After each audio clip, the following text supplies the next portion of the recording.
So ఈ అంశంపై మనతో మాట్లాడడానికి టీపీసీసీ జనరల్ సెక్రటరీ కైలాష్ గారు ఉన్నారు కాంగ్రెస్ పార్టీ నుంచి. నమస్తే అండి కైలాష్ గారు. గుడ్ ఈవినింగ్ అండి.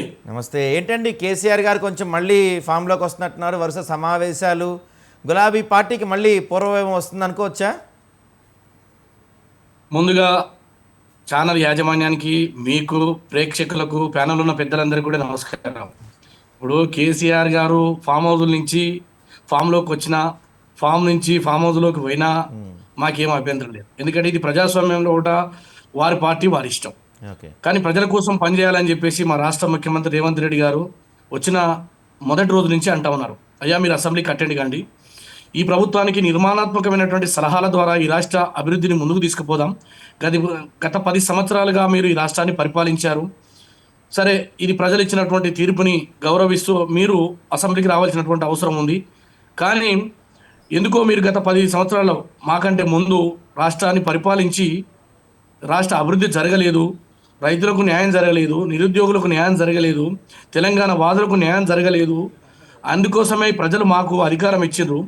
మీరు ఈర్ష్యతోటి, ద్వేషంతో ఒక వ్యక్తిగా రేవంత్ రెడ్డి గారు మిమ్మల్ని ఓడించడాన్ని చూసి, లేకపోతే కాంగ్రెస్ పార్టీ ఓడించడాన్ని చూసి భావించిన మీరు రాకపోవడం దృష్టికరమైనటువంటి సంఘటనగా రేవంత్ రెడ్డి గారు అనేక సందర్భాల్లో చెప్పారు.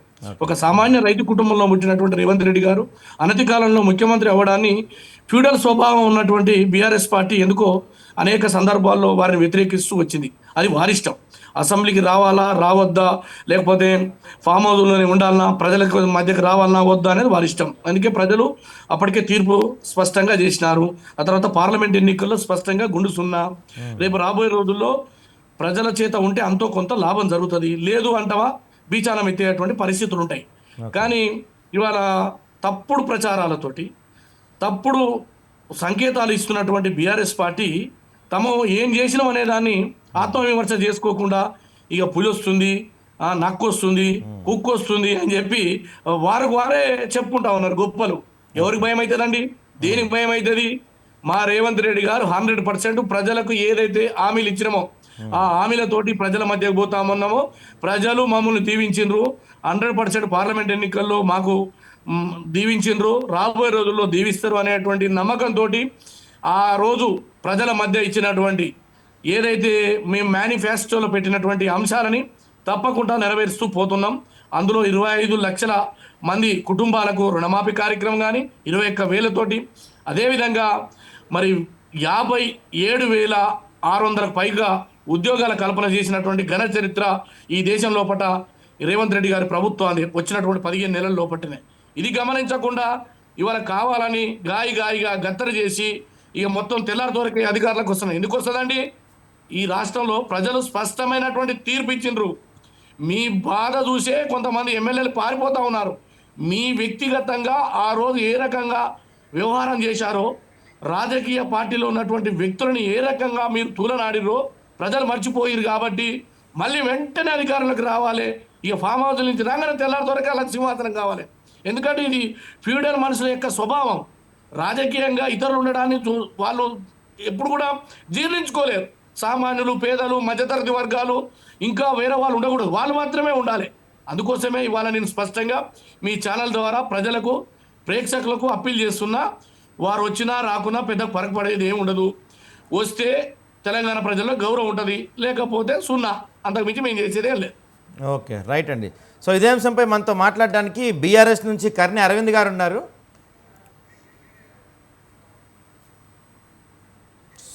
సో రైట్ కైలాష్ గారు, అయితే ఇప్పుడు రీసెంట్గా చూసాం మనం 2-3 రోజుల నుంచి వరుసగా పార్టీ నేతలతో కానీ కార్యకర్తలతో కానీ మీటింగ్స్ పెడుతున్నారు. ప్రతి అంశం గురించి దాదాపుగా మేము వరంగల్లో 10 లక్షల మందితో బహిరంగ సభ నిర్వహిస్తాం, అక్కడి నుంచే కాంగ్రెస్కి డెడ్ లైన్ స్టార్ట్ అయింది అని చెప్తున్నారు బీఆర్ఎస్ నుంచి కేసీఆర్ గారు. అంటే అంతమంది కూడా మనం చూసాం, కేసీఆర్ బయటకు వస్తే తుఫాన్ వస్తుంది, సునామీ వస్తుంది, ఇలాంటి వ్యాఖ్యలన్నీ చాలామంది చేశారు. మరి నిజంగా కేసీఆర్ ప్రజాక్షేత్రంలోకి వచ్చి పోరాడితే కాంగ్రెస్ పార్టీ ఏమన్నా ఇబ్బందులు పడే అవకాశం ఉండొచ్చు అంటారా? సార్ గమనించాలి, వారు అధికారంలో ఉన్నప్పుడే లక్షలాది మందితోటి సభ పెట్టిండ్రు, 1000 కోట్లు ఖర్చు పెట్టిండ్రు. రాష్ట్రంలో అడ్డగోలిగా వారు మీడియా గొంతు నొక్కి, ప్రజా సంఘాల గొంతు నొక్కి, ప్రజాస్వామ్యవాదులను జైల్లోకి పంపించేసి, ఆ తర్వాత తెలంగాణ రాష్ట్రం కొరకు ఎవరైతే పోరాటం చేసినటువంటి తెలంగాణ వాదులను పక్కకు పెట్టి, తర్వాత తమ మంది మాగలతో రాష్ట్రాన్ని అడ్డగోలుగా దోచుకొని వారు ఏం చేస్తే అది నడిచింది ఆ రోజే మా ముఖ్యమంత్రి, ఈనాటి ముఖ్యమంత్రి ఆ రోజు ప్రతిపక్షంలో ఉండే ఆయన మీద తిరుగుబాటు చేసిండు. మేము ప్రజల మధ్యకు పోయినాము. వారికంటే మాకు అద్భుతమైనటువంటి స్వాగతాలు పలికినరు ప్రజలు. ఏదైతే దళితులు, బడుగులు, బలహీన వర్గాలు, మైనార్టీలు వీళ్ళ సంక్షేమాన్ని విస్మరించారు కాబట్టి మా వెనుక ర్యాలీ అయినరు. మీ దగ్గర ఉన్న సంపద కోట్లాది రూపాయలు సంపాదించుకొని విమానాలు కొని 1200 కోట్ల రూపాయలకి ఇవాళ కేసీఆర్ ఖాతాలో ఉన్నాయండి. ఏది బీఆర్ఎస్ ఖాతాలో యాడ్ నుంచి వచ్చినాయి. 33 జిల్లాలలో బీఆర్ఎస్ పార్టీ కార్యాలయాలు కట్టిర్రు. ఎక్కడి నుంచి వచ్చినాయి? తెలంగాణ రాష్ట్ర సంపదని అనేక మంది రియల్ ఎస్టేట్కి సంబంధించిన గుత్తేదారులకు లేదా తమ బంధువులకు అసైన్డ్ భూములని ధరణి పేరుతోటి దోచిపెట్టి దాని ద్వారా వచ్చినటువంటి జిఎస్టీ అంటే తెర వెనుక చీకటి ఒప్పందాల ద్వారా వచ్చినటువంటి డబ్బుతో వీళ్ళు అడ్డగోలుగా ఎంజాయ్ చేసి మమ్మల్ని ఓడించాలని, మీకు తెలుసో తెలియదో ఎన్నికల్లో డబ్బులు ఇవ్వలేనటువంటి పరిస్థితి మేము ఏ రోజు కూడా డబ్బులు ఇస్తాము ప్రజలకు చెప్పలే. ప్రజలకు స్పష్టంగా చెప్పినాం, ఈ అరాచక పాలన దింపుతాం, మమ్మల్ని నమ్మండి అని రేవంత్ రెడ్డి గారు పాదయాత్ర చేసి ప్రజలను ఒప్పించి మెప్పించి కేసీఆర్ని తొడగొట్టి తెలంగాణలో అధికారంకి వచ్చిండు. ఇంక ఇందులో అనుమానం ఎందుకు? వాళ్ళేదో ఇలా గొప్పలు చెప్పుకుంటారు. ఏది ఇక మేము ఇక వస్తే వెంటనే అధికారం, ఎందుకంటే 5 సంవత్సరాల మ్యాండేటరీ. మీరైనా మేమైనా ప్రజలు ఇచ్చిన తీర్పుని శిరసా వహించాలి. కానీ తక్షణమే ఈ గంటలోనే మళ్ళీ మేమే అధికారులు ఉండాలి, మళ్ళీ మేమే ముఖ్యమంత్రి ఉండాలి అనేది ఒక ఫ్యూడల్ ప్రభువుల యొక్క దృష్టి తప్ప ఇది ప్రజాస్వామ్య లక్షణం కాదు. 10 సంవత్సరాలలో మీరు ఏ రోజైనా సెక్రటరీకి వచ్చిర్రా? అసెంబ్లీలో ఏ రోజైనా ప్రతిపక్షాలను గౌరవించి మాట్లాడినిచ్చిర్రా? ధర్నా చౌకులు ఎత్తేసిరు కదా మీరు ఆ రోజు. ఇది కదా మీ యొక్క అప్రజాస్వామికమైనటువంటి విధానం. మరి వాళ్ళ మాట్లాడుతున్నారు ప్రజాస్వామ్యం గురించి. ప్రజాస్వామ్యమే ఉంటే మరి కేసీఆర్ అసెంబ్లీకి రావాలా, చర్చలో పాల్గొనాలా, ప్రభుత్వానికి సలహాలు ఇవ్వాలా, లేదా క్రిటిసైజ్ చేయి, తప్పు లేదు. కానీ ఎందుకు వస్తలేవు? ఎందుకంటే రేవంత్ రెడ్డి గారు పరిపాలించడాన్ని చూసి ఓర్చుకోలేక మీ కుటిల రాజకీయాలని ఇవాళ ఒక్కొక్కటిగా బయటికి వస్తూ ఉన్నాయి. అందుకోసమే ఫామ్ హౌస్లో ఉండి మీరు రాజకీయాలు చేస్తుర్రు. ఇవాళ సెక్రటరేట్ మీరు కట్టా అని చెప్పిర్రు. ఏ రోజైనా మీరు వచ్చిండ్రా? గతంలో సెక్రటరేట్ ఉన్నప్పుడు. అందుకే కట్టిన తర్వాత మా పాలైంది అది. కాబట్టి ఇవాళ మిమ్మల్ని చూసి అదిరేది లేదు, బెదిరేది లేదు. ఒకటి మాత్రం స్పష్టం, వారు ప్రజల మధ్యకు వస్తే వారికి గౌరవం, లేదా అసెంబ్లీకి వస్తే గౌరవం లేదు. నాకు ఏదొద్దు, నేను 5 సంవత్సరాలనే చూసుకుంటా, నేను ఏమైనా చేయగలుగుతా. ఎందుకంటే లక్షల కోట్ల రూపాయలు ఉన్నాయి వాళ్ళ దగ్గర, వాళ్ళు ఏమైనా చేస్తారు. కాబట్టి మేము భయపడమండి. 100% ఈ ప్రజలకు, మహిళలకు ఇచ్చినటువంటి వాగ్దానాలే కానీ, ఈ రాష్ట్రంలో ఉండబడే బీసీల కోసం 42 రిజర్వేషనే కానీ శాతంతో మేము ఇవాళ కేంద్రానికి తీసుకుపోయినాం. ఆ కొట్లాడుతున్న తరుణంలో వీళ్ళు దాచుకున్నారు బీఆర్ఎస్ వాళ్ళు.